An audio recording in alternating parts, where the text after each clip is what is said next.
우리가 지난 시간에 말씀드린 건 잔치집에 초대받은 사람들의 반응에 대해서 말씀을 드렸습니다. 일상적인 삶에만 집착되어 있는 사람에 대해서 1절에서 5절까지 말씀을 들었고요. 그 다음에 이제 적극적으로 주님을 거절하고 비판하는 사람들 22장 6절, 7절 그리고 15절 이렇게 봤습니다. 오늘 특별히 이제 우리가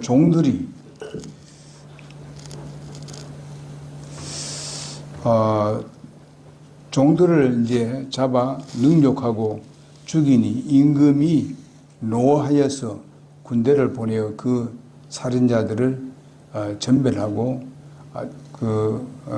동네를 불살라 버렸다 하는 그 내용들이 나오는데, 이것은 누구를 말하는가?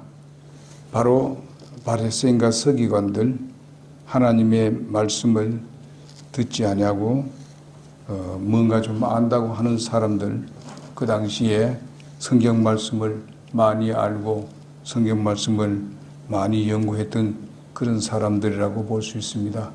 저들은 정치적으로도 그 활동을 하고 있었고, 또 종교적으로 모든 면에서 백성들을 이끌어 가야 될 사람들이고, 백성들을 또 굳게 해서 나라를 올바로 세워나가고 이렇게 해야 될 사람들인데, 그러나 예수님이 이 땅에 왔지만은 그 위 앞에서는 바로 사람들을 많이 죽이지 않습니까? 이런 사람들이.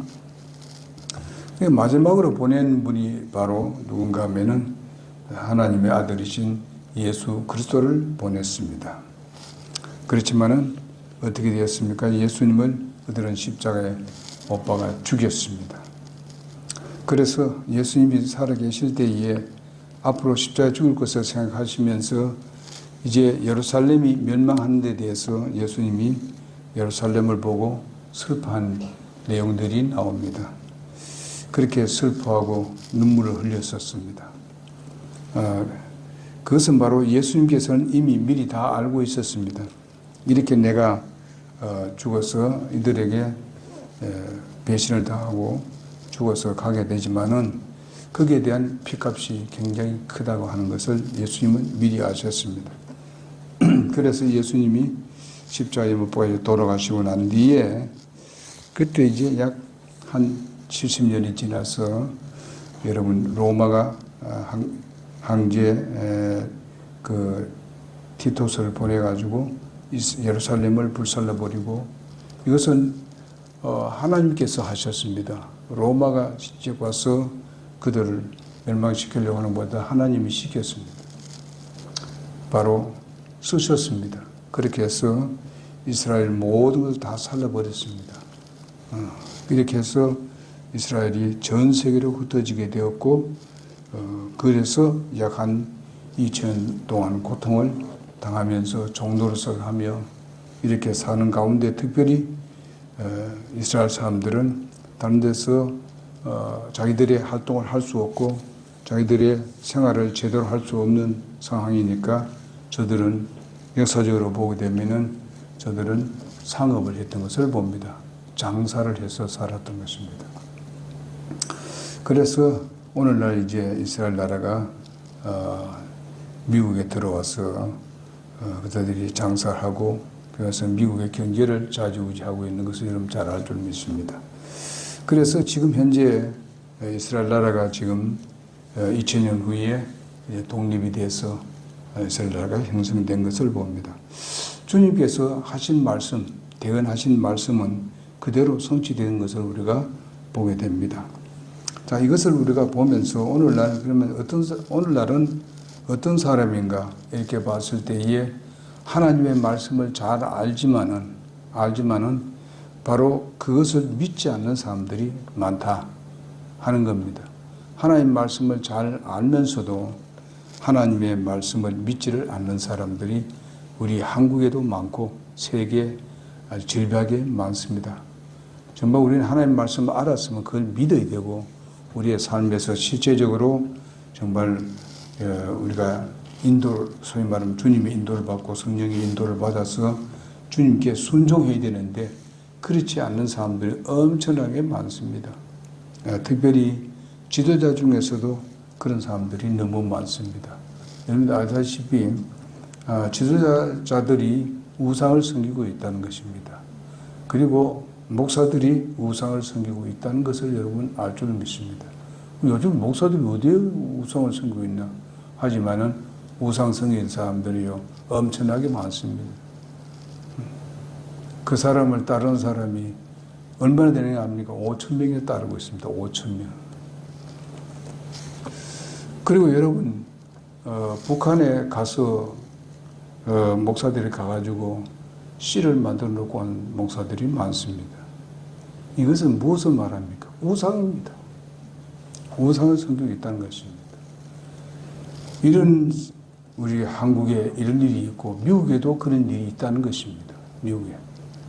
그래도 이런 것을 우리가 보면서 저들이 하나님 앞에 하나님 말씀을 얘기하고 예수님에 대해서 얘기하고 구원에 대해서 얘기하고 하나님의 나라에 대해서 얘기를 합니다만은 그거 다 하나님은 다 압니다. 이런 것을 우리가 봅니다. 그래서 우리가 어떤 예수님께서 말씀하셨죠. 자기가 많은 사람들 이끌고 지옥으로 들어간다 그랬잖아요. 지옥 자식을 엄청나게 많이 만들지 않습니까? 여러분, 바울 시대 때도 보게 되면 유대인들이 곳곳마다 이제 그들의 모임이 있지 않습니까? 그들이 어떻게 됐습니까? 바울을 따르려고 하는데 바울을 그렇게 공격을 하고 바울을 그렇게 비판을 많이 했지 않습니까? 사도행전에 읽어보게 되면 많지요. 그리고 우리가 바울 서신을 우리가 읽어보게 되면은 얼마나 힘들고 고통스러운가. 바울이 그런 가운데도 절대로 굴하지 아니하고 복음을 증거하는 것을 볼 수 있습니다. 저들이 누구였었습니까? 바리새인과 서기관들, 그리고 율법주의자들입니다. 하나님 말씀이 바른 것을 깨닫지 못하고 정말 도리어 복음을 전하는 바울을 죽이려고 따라다니고 바울을 어떻게 하려고 했습니까? 아주 잡아서 죽이려고 숨어서 기다리고 있었던 것을 여러분 잘 알지 않습니까? 이렇게 하는 사람들이 있는 것 같이 오늘날도 같습니다. 오늘날도 이런 시대에 우리가 살고 있다는 것을 알고 여러분 내가 올바른 진리를 가지고 있다는 것을 믿고 또 그것을 실천하고 비록 우리가 부족한 점이 있지만은 우리가 실천하는 여러분과 내가 되어야 될 줄을 믿습니다. 그 다음에 이방인들의 그 복을 볼 수 있습니다. 22장 8절에서 10절에 있는 말씀을 보게 되면 그 뒤에 종들이 이르되 결혼식은 준비되어 있으나 초대받는 자들은 합당하지 아니하니 그런즉 너희는 큰 길로 나가서 가서 다 혼인잔치에 초대하라고 말했습니다. 지금 그들이 좋은 사람인지 나쁜 사람 관계없이 모두 다 초대하라고 했습니다. 이것은 바로 사실상 바리새인과 서기관들이 봤을 때는 이방인들이 아주 더럽고 추하다고 생각합니다. 저들은 이방 사람들을 개 취급했습니다. 영혼들을 사랑하는 마음이 없고 그렇게 했던 것을 알 수 있습니다. 특별히 이스라엘 나라의 그 북쪽에 있는 사마리아 사람들이 이제 그들이 일부러 그런 악한 짓을 한 건 아닙니다. 바로 외국인이 들어와서 그들을 늑탈하고 연인들을 아주 늑탈해가지고 자녀가 생기게 된 겁니다. 네? 그 사람들이 몸을 바쳐를 하는 게 아니었었습니다. 그렇게 해서 결과적으로 자녀가 태어나고 이렇게 하는데 이스라엘 사람들이 그들을 뭘 취급했습니까? 개 취급했죠. 개 취급하면서 아예 그만 더러워서 그 지역으로 가지를 않았습니다.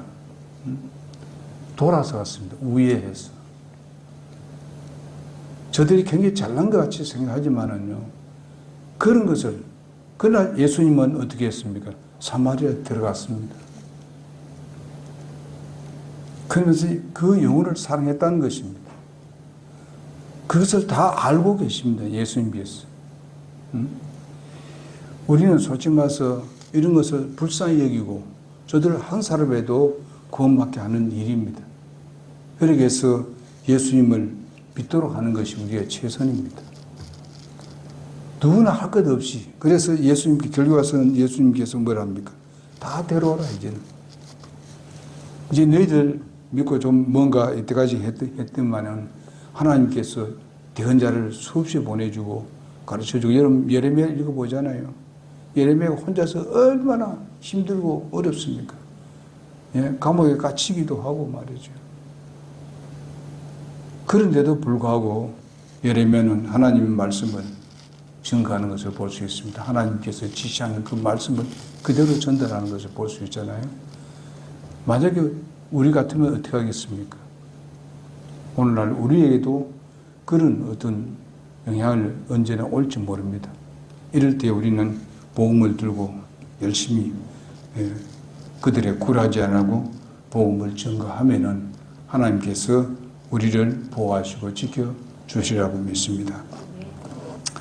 그리고 이제 그래서 결국에서는 마침내 전에도 말씀드렸듯이 유럽으로, 아프리카로, 남미로, 북미로, 아시아까지 찾아와서 오늘 여러분과 내가 구원을 받게 된 것입니다. 그 다음에 우리가 예복을 입지 않는 사람에 대해서 22장 11절에서 13절에 나옵니다. 왕이 주님을, 여기에 우리가 한 가지 알아야 될 것은 무엇인가 하면은, 여기에 말씀은 교리적으로 봤을 때는요, 이것은 환란 시대 때를 의미해 주고 있습니다. 그러니까 교리적으로 보면 그렇지만은 우리가 교훈적으로 우리가 봤을 때는 우리가 복음을 증거하는 일로 우리가 이것을 이용을 할 수가 있습니다. 그런데 이것은 교리적으로 우리가 구분을 할 수 있어야 되는 겁니다. 그래서 여기 보게 되면 예복을 입지 않는 사람이 보면 거기에 그 수족을 결박해서 바깥 어두운데 내던지라, 거기서 슬픔이 이를 갈미 있으리라 하는 그런 말씀을 하고 있습니다. 다시 중동에 보게 되면요, 파티를 참석하는 사람들은 항상 문 앞에 그 예복을 준비한다고 합니다. 그 잔치를 벌리면은 그 예복을 다 갈아입고 들어와야 돼요. 지금 우리나라는 조금 다르긴 다릅니다. 그러나 그래도 우리도 잔치에 보게 되면은 어떻게 합니까? 그래도 깨끗한 옷을 입고 참여하지 않습니까? 옛날에는 그렇게 했었습니다. 많이 했어요. 요즘은 몰라도요. 그래서 그런 같이 여기 그 중동에는 이와 같이 그렇게 한답니다. 옷을 갈아입고 그 다음에 잔치에 참여하고 이러는 겁니다. 오늘 이게 본문 말씀을 보게 되면요, 이거는 이제 잔치집에 지금 그 결혼식을 하는 게 아니라 바로 이미 결혼식을 했고 이제 잔치에 지금 참여하는 겁니다. 결혼식을 하고 이것을 지금 보여주고 있습니다. 그런데 여기 보면은 이제 그 만약에 결혼잔치에 우리가 초대를 받았을 때에 이 사람들은 이제 그 예복을 준비해가지고 다 이렇게 입고 들어오라고 하는데, 어떤 사람이 와서 그 예복이 뭐나 필요 없다고 그냥 아무거나 입고 들어오게 되면은 그들은 그것이 굉장히 잔치집을 아주 우습게 하는 걸로 여기게 됩니다. 예수님께서 단순히 입는 옷에 대해서 이야기만 하는 것이 아닙니다. 이 예복은 우리가 믿는 것을 우리가 생각해 본다면 주님의 보혈의 의복이요, 의라는 의미가 여기에 포함되어 있습니다.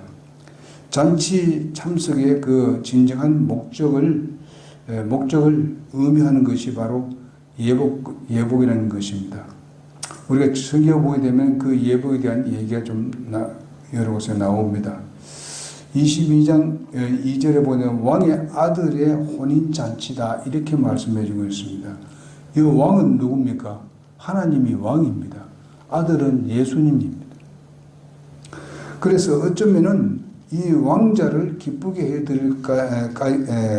해드릴까 하고 그런 목적이 있어서 이제 하고 있는데, 그 예복도 입지 않냐고 자기 마음대로 자기 좋아하는 대로 그렇게 들어오게 되면 그것은 바로 잔치를 아주 무섭게 하는 그런 결과를 가져오게 됩니다. 예복을 입지 않는 그런 철저한 자기 중심의 생각을 가지고 있는 사람과 같습니다. 오늘날 우리가 교훈적으로 받아들인다면은 바로 오늘날 교회도 마찬가지입니다. 우리가 잔치를 벌리고 있는데, 근데 철저한 자기 중심적인 생각, 그 잔치는 뭡니까? 주님 앞에 경배드리고 예배드리는 그런 일이라고 봅니다. 그래서 이제 한국 교회를 우리가 보게 되면 100년 만에 국민의 약 한 20%가 그 신자라고 그렇게 얘기합니다. 뭐 사실상 얼마나 될지 모르겠습니다만은, 그러나 이것은 바로 경이적이고 세계적이라고 사람들 얘기합니다. 그러나 예배하러 올 때에 어떤 의도로 나오는가? 주님께서 사랑으로 구원해 주신 주님을 기쁘게 해드리기 위해서 나오는가? 이런 걸 우리가 깊이 생각해야 되는 것입니다.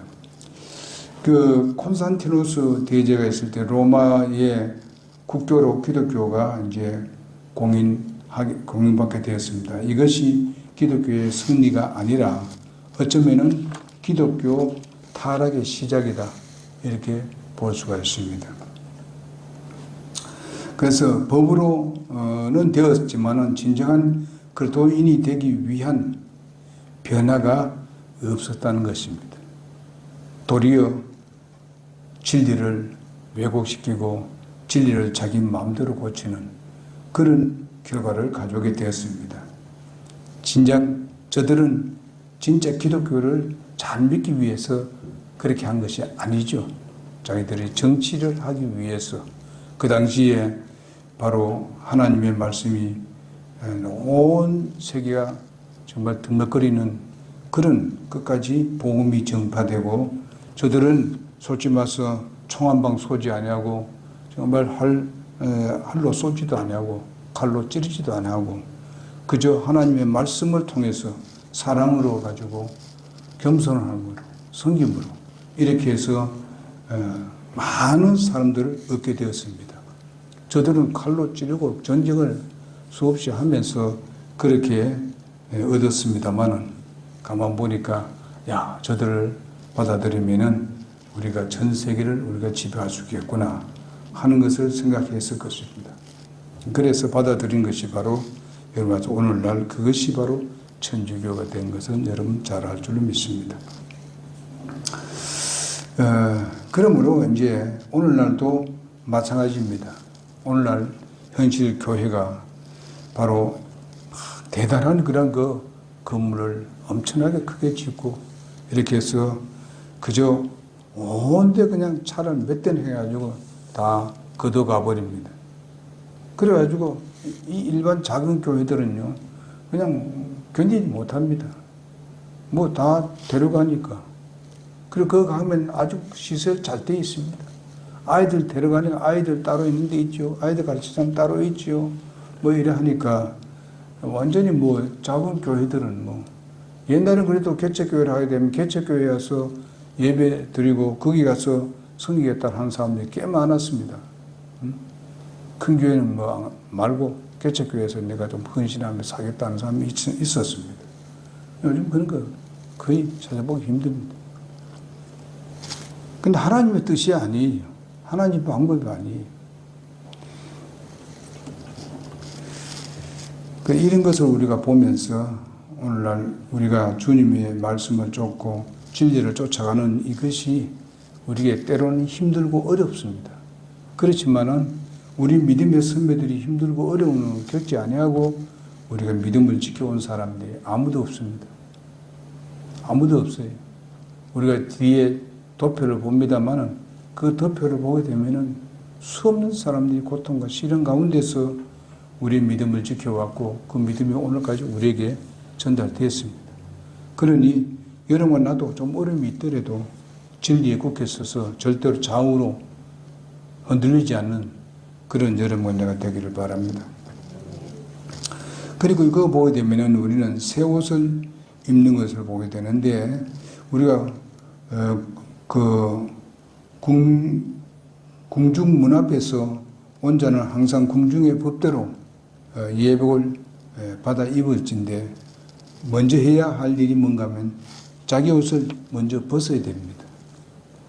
갈아입기 위해서는 자기의 겉옷을 입었던 것을 벗고 그것을 갈아입어야 됩니다. 헌 옷을 벗어 던지고 새로운 옷을 입어야 됩니다. 그럼 이걸 무엇을 말합니까? 영적으로 우리가 봤을 때에 헌 옷은 우리 옛 사람을 말합니다. 우린 정말 예수 믿고 구원받았으니까 이제 정말 예배를 드리고 그리고 하나님께 영광을 돌리고 주님께서 초청하신 그곳에 우리가 함께하기 위해서 즐기고 또 함께 섬기고 함께 사랑하기 위해서 나야 되는데 우리가 헌 옷을 벗어 던져야 된다. 이것은 옛 사람을 벗어 던지자. 그리고 우리는 새 옷을 갈아입어야 합니다. 이걸 소위 말하면 맨 처음에는 우리가 구원받을 때에 회개가 있어서 우리가 새 사람이 됩니다. 그 다음에 새 사람이 된 후에는 뭘 합니까? 옛 습관들을 버려 우리는 새로운 우리 새 사람의 옷을 우리가 갈아입는 여러분과 내가 되어야 됩니다. 왕자를 기쁘게 하는 목적이라면 새 옷을 입어야 하는데 그것이 바로 우리에게 있어서 첫째는 믿음이고 두 번째는 우리의 생활에서 승리하는 삶을 사는 것입니다. 그거는 뭡니까? 바로 새 옷을 갈아입는 옛 것을 벗어버리고 우리가 새 삶으로 우리가 변화를 가져오는 그런 삶입니다. 우리가 가지고 있는 내가 가지고 있는 옛날 내가 가지고 있었던 철학이라든지 내가 선입견이라든지 또 선입관이라든지 하나님의 뜻에 맞도록 수정하기를 원하는 마음을 가져야 되는데 수정하지 않고 계속 옛날에 있었던 그대로 우리가 계속 끌고 가면 안 된다고 믿습니다. 우리는 분명히 우리의 교회 생활에서 내 연륜이 더 커지면서 커질수록 성장하고 성숙한 모습을 우리가 보여야 됩니다. 우리가 예수 믿다고 금방 그냥 확 바뀌고 그런 건 아니지 않습니까? 우리가 태어나지만은 그 태어난 아이가 성숙해 가는 것 같이 우리의 믿음도 성숙해 가야 되는 거예요. 1년이 가고 2년이 가고 3년, 5년, 수십 년을 우리가 갈 때에 그만큼 우리는 성장하고 성숙해야 됩니다. 그런 거 뭡니까? 날마다 우리는 옛 것을 벗어 던져야 됩니다. 그러면은 새 것이 나오게 되고 새로운 옷을 입게 되는 것입니다. 우리가 주님 앞에 나오는데 내가 옛날 가지고 있었던 그대로 계속 나온다면은 그것은 우리가 성장하지 못할 것이고 하나님이 기뻐하지 않을 것입니다. 우리가 수년, 수십 년을 살아왔는데 자기 방식대로 살고 자기 철학대로 자기 생각대로 행하는 이런 사람이 되어서는 안 되고 우리는 하나님의 말씀을 쫓아서 거기에 순종해야 되죠. 쫓아가게 되면은 분명히 여러분과 나는 놀라운 변화를 가져오게 되고 내가 어떻게 변화되는지 몰라도 다른 사람이 그것을 보고 놀랍게 변화를 가져왔다. 이런 말을 듣게 될 것입니다. 그래서 우리는 그런 삶을 우리가 살아야 됩니다. 내가 과거의 삶의 방식, 생각을 우리는 완전히 청산해버리고 정말 거룩한 주님의 의의 옷을 우리가 입어서 주님을 기쁘게 해드리는 여러분과 내가 되기를 바랍니다. 왕이 예복을 입지 않는 자를 보셨습니다. 하나님께서 그것을 봤어요. 아마 이것은 우리가 성경에 보게 되면 분명히 가룟 유다로 말씀하고 있습니다. 가룟 유다. 가룟 유다는 절대로 그것을 벗어던지지 않았습니다. 세상 사람들의 보기에는 꽤 거룩한 척 보였고 그렇기 때문에 제자들이 이 가룟 유다가 예수님을 팔아먹을 사람이라고는 아무도 믿질 않았습니다. 그런 걸 봤을 때에 자기의 어떤 모습으로는 믿는 척 했던 것을 우리가 보게 됩니다. 이런 삶을 사는 사람들이 오늘날 또 있다는 것입니다. 우리가 22장 14절에 보게 되면 청함을 받은 자는 많되 택함을 받은 자는 적다, 이렇게 말씀하고 있습니다.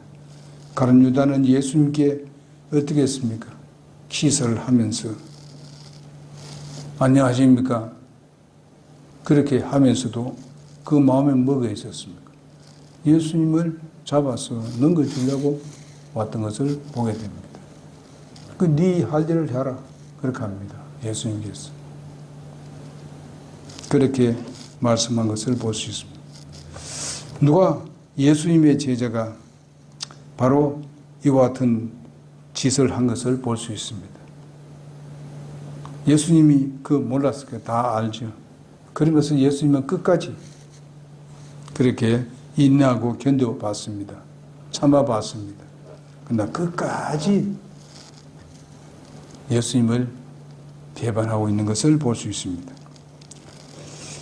여러분 아시다시피 어느 날 마리아가 은혜에 감사하고 미리 예수님의 장사에 참여하지 못할 것을 알고 그는 향유를 준비해서 예수님께 몸에 부어줘 드리면서 장사 준비를 했었습니다. 예수님께 그렇게 했습니다. 저들은 그것을 알지 못했습니다. 그게 왜 그렇습니까? 예수님께서 말씀하신 것을 안 믿었기 때문에 몰랐어요. 저들은 예수님이 십자가 못 박히고 장사된다는 사실에 대해서 듣기는 들었는데 그걸 안 믿어요. 그리고 그 장사 지내고 할 때는 자기들이 그게 곁에 있을 수 없다는 것도 뻔히 알 수 있어야 되는데 믿지를 않으니까 그렇게 하지 않았어요. 물론 이렇게 제자들이 초기에, 그러니까 아무것도 모르고 이렇게 했을 때에 초기니까 어린애니까 그럴 수도 있겠다고 봅니다만은, 그러나 여기에 바로 마리아는 그것을 확고하게 믿었습니다. 믿으니까 자기는 이게 저 생각해 보니까 내가 사랑하는 이 정말 예수 그리스도께 내가 이것을 향유를 부어드려야 되는데 무슨 기회가 있겠느냐. 기회는 바로 그 자기 집에 왔을 때에, 그때의 기회라고 알고 초대받은 것을 와서 거기서 향유를 부어드린 것을 우리가 봅니다. 그때 여러분 잘 아다시피 가룟 유다가 뭐라고 합니까? 굉장히 선한 채 얘기합니다. 그걸 팔아가지고 그냥 어려운 사람들에 도와주고 뭐 이런 얘기를 하니까 그때 그게 다 제자들이 다 동조했습니다. 다 그게 찬성을 했어요.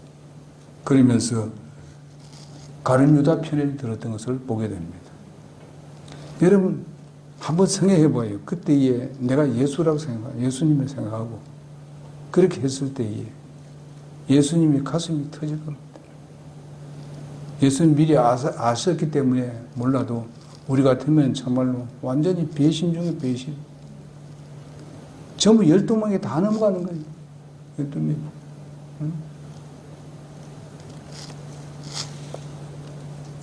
그건 왜 그렇습니까?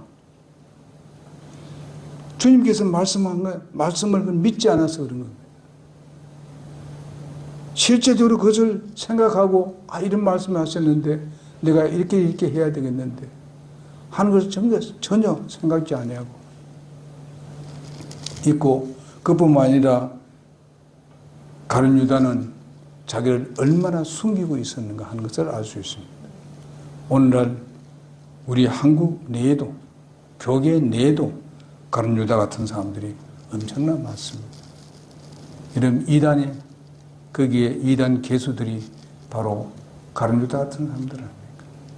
얼마나 선하지 않습니까? 얼마나 그냥 사람을 잘 이렇게 해가지고 말을 잘해가지고 돈은 엄청나게 끄집어내잖아요. 예? 가룟 유다는 어떻게 했습니까? 하나님께 드린 헌금을 갖다가 도둑질 했다고 하잖아요. 그 제자들은 그건 몰랐어요.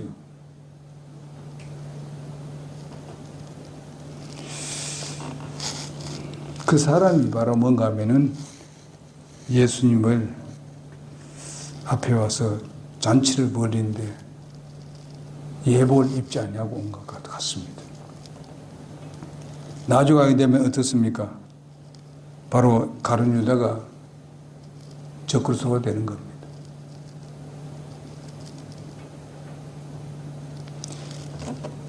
이렇게 가룟 유다는 예수님을 적으로 삼고 예수님의 모든 하는 일을 전부 다 파멸시키려고 하네요.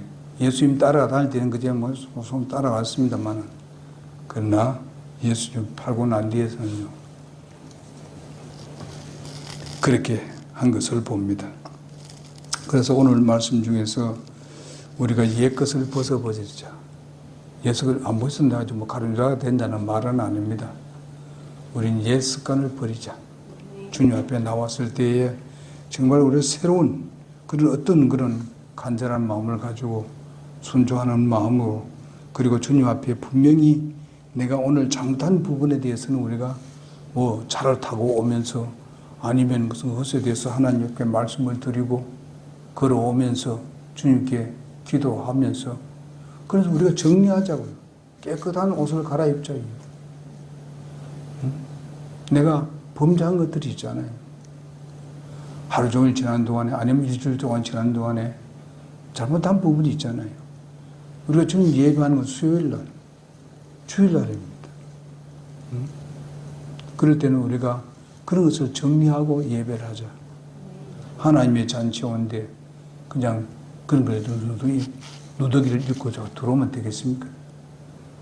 그러니까 깨끗한 우리를 정리해서 주님 앞에 나와서 주님 앞에 드리는 여러분과 내가 되기를 바랍니다. 오늘 이 말씀으로 마치고 다음에는 열처녀 비유에 대해서 말씀을 드리도록 그렇게 하겠습니다. 기도하겠습니다.